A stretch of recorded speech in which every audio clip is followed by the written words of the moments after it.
Before we begin today's story, take just a quick second to support the channel. If you enjoy emotional, slow-burn stories filled with tension, real feelings, and moments that stay with you long after the video ends, hit that subscribe button and turn on notifications. Also, one of my close friends recently started a beautiful storytelling channel. I've linked it below in the description. After this video, go show some love and support. Alright, let's begin. Emily Hart hated airports. Not because of the crowds. Not because of the noise. But because airports always made her feel like her life was moving too fast. And she was always trying to catch up. Her suitcase wheels rattled across the polished floor as she hurried through the terminal, weaving between families, businessmen, and tired travelers dragging themselves toward late-night flights. Her heels clicked sharply with every step. Too loud. Too fast. Too anxious. She checked the time again. Still on schedule. Barely. Relax, she muttered to herself. This was just another work trip. Just another city.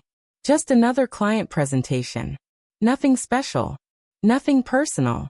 And definitely nothing that should make her heart beat this hard.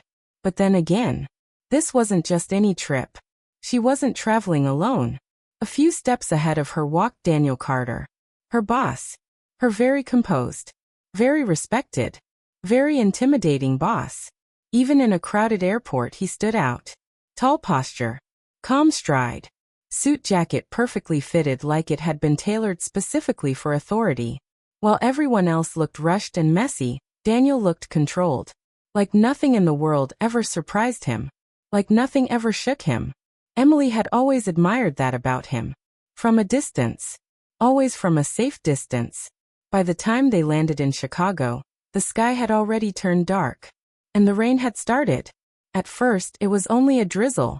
Tiny droplets tapping against the taxi window. Peaceful. Harmless. But within minutes, the sky broke open. Rain slammed against the streets like someone had dumped the entire ocean over the city. Traffic slowed. Wind howled. Street lights blurred behind sheets of water. Emily hugged her coat tighter. Of course, she sighed softly. Just my luck. Daniel glanced at her from the front seat and gave a small, reassuring smile. We'll make it, he said calmly. Simple words. But for some reason, when he said them, she believed him. The hotel lobby was chaos. Phones ringing. Guests arguing. With umbrellas everywhere. The storm had apparently grounded flights, flooded roads, and forced half the city indoors. Which meant one thing. No rooms. Emily stood beside Daniel at the front desk, trying to squeeze water from her coat sleeve while the young clerk typed frantically. Then came the sentence that made her stomach drop. I'm really sorry, sir, we're fully booked. Daniel nodded once. Professional. Controlled. Is there anything available at all? The clerk hesitated. There is one room left. Emily exhaled in relief. Then. It only has one bed. Silence. Her brain stopped. One bed? Her eyes slowly shifted toward Daniel. Waiting. Expecting him to say, we'll find somewhere else. Or that won't work. Or anything. Instead, he simply slid his credit card across the counter. We'll take it. Her heart skipped. Wait. What? Just like that? The elevator ride felt 10 times smaller than it actually was. Too quiet. Too close. She could smell his cologne now. Clean. Subtle. Distractingly warm. Why had she never noticed that before? She stared straight ahead at the metal doors, pretending her pulse wasn't racing. Pretending this wasn't weird. Pretending she wasn't painfully aware of every inch between them. It's just work. Just work. Just work. She repeated it like a prayer. But the moment the hotel room door opened, her logic collapsed. Warm lights. Soft sheets. Quiet air. And right in the center, one bed. Large. But still, one bed. The space felt too intimate. Too personal. Like a scene from a movie she wasn't prepared to star in. She froze near the door. Daniel set his bag down casually, like this was completely normal. It's only one night, he said gently. We'll manage. Why did his voice sound softer than usual? Why did that make it worse? She forced a nod. Yet of course. Professional. Be professional. They both tried pretending everything was normal. She opened her laptop and fake-checked emails. He loosened his tie and worked at the desk. Outside, thunder cracked like the sky was splitting apart. Inside, the silence stretched tighter and tighter. Every small sound felt louder. The tapping of keys. The rustle of clothes. Her breathing. His breathing. Her thoughts wouldn't stop racing. Tonight they would sleep, side by side. Not desks apart. Not across a conference table. Not separated by office walls. But inches away. Close enough to feel each other move. Close enough to hear each other breathe. Close enough to stop. Don't think like that. Then something unexpected happened. Daniel laughed. Softly. At something on his screen. And it shocked her. She had never heard him laugh like that before. Not the polite office chuckle. Not the professional smile. A real laugh. Warm. Human. For the first time, he didn't look like Mr. Carter. He looked like Daniel. Just a man. Tired after a long day. Trying to get through the storm like everyone else. And somehow, that made her chest ache. Because suddenly, he wasn't untouchable anymore. And that was far more dangerous. Later, when the lights went off, and they finally lay down, the mattress dipped slightly under his weight, and Emily's heart began pounding so loudly she swore he could hear it. She stayed perfectly still, clinging to the far edge of the bed, blanket pulled tight like armor. But even with the distance, she could feel him there. Warm. Present. Real. The storm outside raged. Thunder rolled. Lightning flashed against the curtains. And in the darkness, his voice broke the silence. Strange night, huh? Soft. Gentle. Not boss-like at all. She turned slightly toward him. Yeah, not what I expected. He chuckled. Me neither. A pause. Then, I hope you're comfortable. I don't want you to feel awkward. That did it. That small bit of concern. That kindness. Something in her chest melted. Because he wasn't worried about himself. He was worried about her. And suddenly, this wasn't just a room. It wasn't just a storm. It wasn't just a work trip. It felt like the beginning of something. Something fragile. Something dangerous. Something neither of them had planned. And as Emily stared into the darkness, listening to the rain, feeling the warmth only inches away, she knew one thing with terrifying certainty. Tomorrow, nothing would feel the same. For a long time after that, neither of them spoke. The darkness felt heavier now. Not uncomfortable. Just aware. Like the room itself knew something had shifted. Emily kept her eyes open, staring at the faint gray ceiling, tracing invisible shapes with her thoughts. Sleep wouldn't come. Not even close. Every time she started to drift, she noticed something. The sound of his breathing. The slight movement of the sheets. The warmth radiating from his side of the bed. It was ridiculous. She had shared couches with friends before. Had fallen asleep on planes next to strangers. So why did this feel different? Why did this feel so intense? Because it's him, her mind whispered. And that truth made her stomach flip. Another crack of thunder shook the window. The glass rattled slightly. Instinctively, she flinched. Before she could stop herself, she whispered into the dark. Are you awake? A beat. Then his voice came back, low and calm. Yeah. Of course he was. She almost smiled. Storm's pretty bad, she said softly. Yeah, he replied. Doesn't sound like we're going anywhere tonight. There was something strangely comforting about that. Nowhere to rush. Nowhere to escape to. Just this moment. This room. This quiet space where titles didn't seem to matter as much. A few seconds passed. Then Daniel shifted slightly, propping himself up against the headboard. She heard the fabric rustle. Can't sleep either? He asked. She rolled onto her back and stared upward.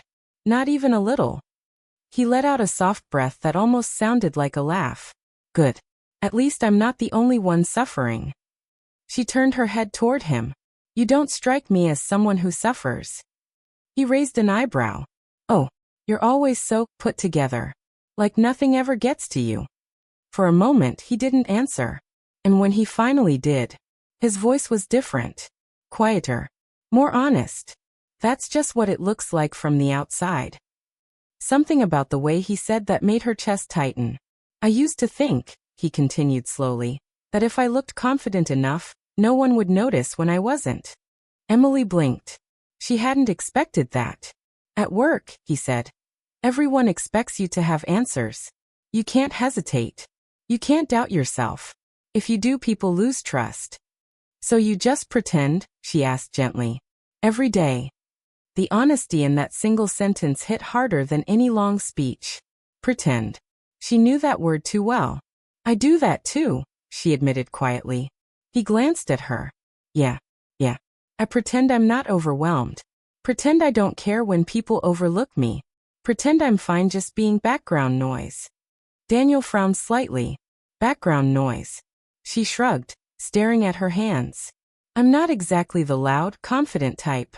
I do my work, fix problems, stay late, but no one really notices. It's like I'm invisible most of the time. The words slipped out before she could stop them. Too honest. Too vulnerable. She immediately regretted saying them. But then, that's not true. His voice was firm. Certain. She looked up. He was already looking at her. And there was something intense in his eyes. I notice, he said. Her breath caught. What? I notice everything you do, Emily. You think those presentations run smoothly by magic? Or those last-minute saves just happen? He shook his head. You hold half that department together. Her throat tightened. No one had ever said something like that to her before. Not a manager. Not a coworker. Not anyone. You're the reason things don't fall apart, he added softly. And you think you're invisible? She didn't know what to say. So she just looked away quickly, blinking back the sudden sting in her eyes. Thanks, she whispered. But it didn't feel like enough. Because what she really meant was, thank you for seeing me. Another flash of lightning filled the room. For a split second, everything turned white. And she saw him clearly. His tired eyes. The faint stubble on his jaw. The way he looked more human in that moment than she had ever seen. Not perfect. Not intimidating. Just real. And somehow that made him even more attractive. Which was a problem. A very big problem. Because he wasn't just some guy. He was her boss. Her boss. Her boss. She repeated it again like a warning sign. But her heart didn't seem to care. So, he said after a moment. Who are you when you're not working? She frowned slightly. What do you mean? I mean, what do you actually like? Not resumes. Not job titles. Just you. The question caught her off guard. No one ever asked her things like that. She had gotten so used to talking about deadlines and reports that she almost forgot how to talk about herself. I used to paint, she said slowly. Paint? Yeah. Like canvases. Watercolors. Messy, colorful stuff. He smiled. I didn't know that. I stopped. Why? She hesitated. Then shrugged. Life, I guess. Bills. Responsibility. It didn't feel practical anymore. He studied her for a second. That's kind of sad. She laughed softly. Yeah, it is. You should start again. It's not that simple. Why not? Because I'm scared I'm not good enough. Because growing up changes things. Because dreams feel childish after a while. But instead she just said, maybe someday. He didn't push. But the way he looked at her told her he wished she would. The room grew quieter again. But this time, it didn't feel tense. It felt warm. Like they had stepped into some secret version of reality where honesty came easier. Where masks weren't necessary. Where they were just two people talking in the middle of a storm. Not boss. Not employee. Just Daniel. And Emily. Then, thunder exploded overhead. Louder than before. She jumped. Without thinking. And her hand brushed against his. Just barely. Skin against skin. Warm. Electric. Both of them froze instantly. Time stopped. Her heart slammed against her ribs. She should pull away. She knew she should. But she didn't. And neither did he. Their fingers stayed there. Almost touching. Not quite holding. But close enough to feel everything. Too close. Dangerously close. This is weird, isn't it? He said quietly. She swallowed. Very. A pause. Then he added softly, "But I don't hate it." Her chest tightened, because she didn't hate it either. And that scared her more than anything. Neither of them moved. Neither of them spoke. The rain softened outside. But inside, the air felt charged. Like the entire world had narrowed down to that tiny space between their hands. One small decision away from changing everything. She wondered, if she moved just an inch closer, would he hold her hand? Would he pull away? Would everything fall apart? Or fall into place? But reality crept back in. Slow. Heavy. Complicated. Careers. Rules. Consequences. He slowly pulled his hand back, clearing his throat. "We should probably try to sleep." "Yeah. Probably." Smart. Professional. Safe. She nodded. But when she turned onto her side, her heart felt heavier. Because part of her wished he hadn't moved at all. As the minutes ticked by, Emily realized something she couldn't ignore. Tonight wasn't just awkward. It wasn't just unusual. It wasn't just a funny story they'd laugh about later. No. Tonight had cracked something open. Something she had kept locked tight for years. And she had a feeling. He felt it too. Because even in the dark, even without touching, even without speaking, she could feel him there. Wide awake. Thinking. Just like her. And somewhere between the fading storm and the quiet rhythm of their breathing, one terrifying thought settled into her mind. This wasn't just a moment. This was the beginning.